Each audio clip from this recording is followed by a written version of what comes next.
নির্বাচন কমিশনকে আগে স্পষ্ট করতে হবে তারা এরকম কাজ করার সুযোগ কেন তাদেরকে দিয়েছে।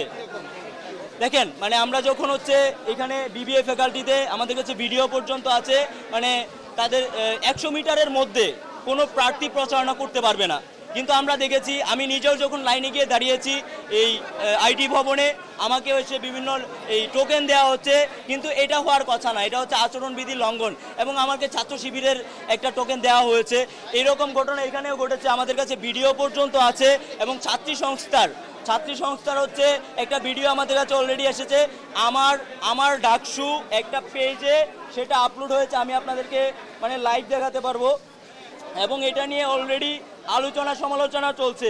প্রশাসনকে এবং বিশ্ববিদ্যালয়ের যারা চাকসু নির্বাচন কমিশন আছে তাদেরকে স্পষ্ট করতে হবে, এবং তারা কি আসলেই কোনো মানে দলের পারপাস সার্ভ করার জন্য নির্বাচন কমিশনের দায়িত্ব নিয়েছে, নাকি এই 28,000 শিক্ষার্থীর চাকসু নির্বাচনকে সুষ্ঠুভাবে সম্পূর্ণ করার জন্য দায়িত্ব নিয়েছে, এইটা আমাদের কাছে স্পষ্ট করতে হবে। ডাবল ধামাকা অফার, ওয়ালটন ট্যাবলেট পাওয়া যাচ্ছে নতুন ছাড়কৃত মূল্যে। আমরা দেখেছি বিগত সময়েও আমরা হচ্ছে বিভিন্ন জিনিসগুলো নিয়ে আমরা নির্বাচন কমিশনকে কনসার্ন করেছি। আমরা বলেছি যে ভোটার কেন্দ্র বাড়াতে হবে, ভোটের কক্ষ বাড়াইতে হবে, কিন্তু আমরা সেটা পাই নাই। আমরা দেখেছি নির্বাচনের আমরা ভোট দিতে আসার পরে বিভিন্ন কেন্দ্রে গিয়ে আমাদেরকে ভোট দেওয়ার জন্য 1 ঘন্টা 2 ঘন্টা অপেক্ষা করতে হয়েছে, অথচ আমাদের বিশ্ববিদ্যালয়ে এনাফ স্পেস আছে, আমাদের অনেকগুলো ফ্যাকাল্টি রয়েছে।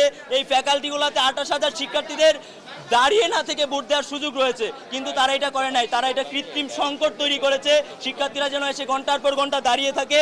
সেই জিনিসটা আমরা আগেও তাদেরকে কনসার্ন করেছিলাম, কিন্তু সেটার কোনো সমাধান তারা করে নাই। জিনিসগুলো প্রুভড আচরণবিধি লঙ্ঘন করেছে।